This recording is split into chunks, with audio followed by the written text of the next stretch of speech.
আজকে তোমাদের সাথে একটা নতুন রেসিপি নিয়ে আসছি, সেটা হচ্ছে ঝরঝরে পোলাও রান্না করবো আজকে আমি। তো হঠাৎ করে পোলাও খেতে ইচ্ছে করলো, আমি চিন্তা করলাম যে নিজে একটা পোলাও থার্ড টাইম পোলাও রান্না করছি। আমি তার আগে 2বার পোলাও রান্না করেছি, আলহামদুলিল্লাহ খারাপ হয় নাই। তো আজকে আমি তাই করব।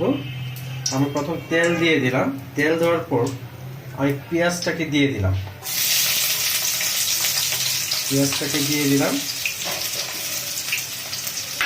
তো পেঁয়াজটা দিয়ে আপনাদের একটু চিন্তা করতে হবে, পেঁয়াজ ভাজা করা যাবে না, একেবারে ভাজা করা যাবে না, তাহলে পোলাওটা মজা হবে না। আপনারা কী করবেন, পেঁয়াজটাকে হালকা ভেজে নেবেন, একটু হালকা বাদামি রং হলেই তারপরে এটা দিয়ে করে দেবেন। তো আমি একটু পেঁয়াজটাকে হালকা বাদামি রং করে নেব।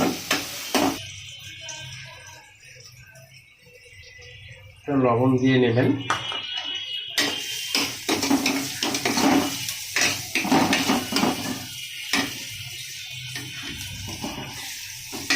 আমি তেজপাতা, তারপরে হচ্ছে এলাচ, দারচিনি, লঙ্কা দিয়ে দিলাম, দিয়ে হালকা নেড়ে নেব।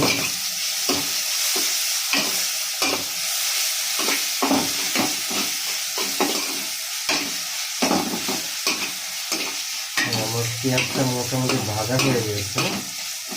এতটুকু ঝরঝরে পোলাও রান্নাটা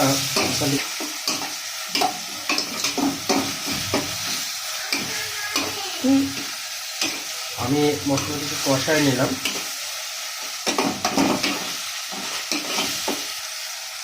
আমি চালটা দিয়ে দিচ্ছি।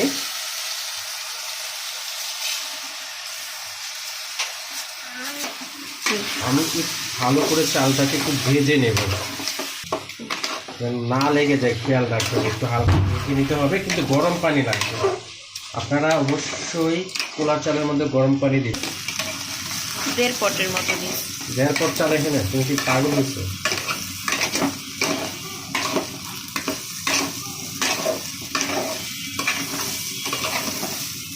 ভালো করে চালটাকে ভেজে নিতে হবে।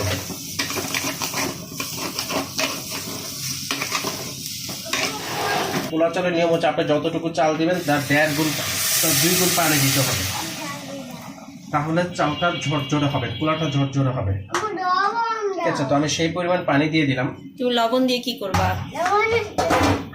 তো পানিটা দিয়ে আমি একটু নেড়ে দেব। 10 মিনিটের জন্য পোলাওটাকে ঢেকে দেব। 10 মিনিটের জন্য পোলাওটাকে ঢেকে দিলাম। আর এই পাশে যদি বলি, তাহলে হাঁসের মাংস রান্না করছি। তো এটা প্রায় হয়ে গিয়েছে।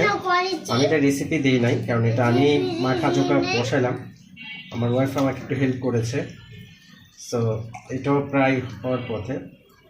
শীতের দিন হাঁস না খেতে কেন ভালো লাগে, সাথে যদি পোলাও হয় তাহলে তো আরও মজার। পোলাও একটা সময় আমার কাছে ভালো লাগতো না, কিন্তু সময়ের পরিবর্তনে পোলাও আমার কাছে কোনো ফেভারিট হয়ে আসছে। আমি প্লাস অনার্স কমপ্লিট করার পরও আমি পোলাও খাইনি, কিন্তু পোলাও খাই তখনই, সময়ের পরিবর্তন আছে না, তখন খাওয়া শুরু করলাম আর কি। এখন দেখি যে পোলাও ভাত আমার কাছে আসলে অসাধারণ লাগে। আমি এখন ডিম দিয়ে পোলাও ভাত খেতে পারি, শুধু পোলাও ভাত খেতে পারি, আমার কাছে আসলেই ভালো লাগে।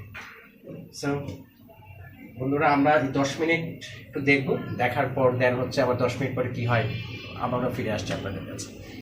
পরে পোলাওর এই অবস্থা হয়েছে, পোলাও ফ্রাই হয়ে গেছে, একটু নেড়ে দিব।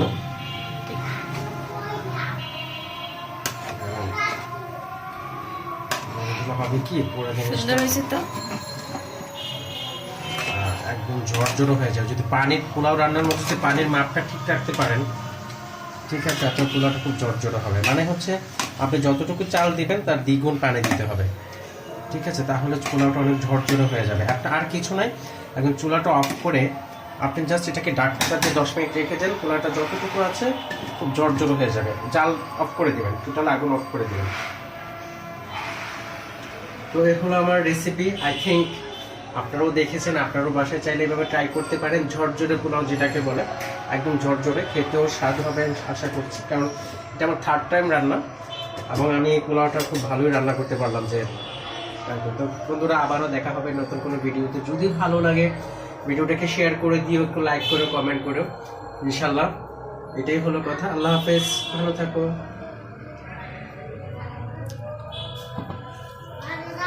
আর এই হচ্ছে হাঁসের মাংস। হাঁসের মাংস হয়ে গিয়েছে। আল্লাহ হাফেজ।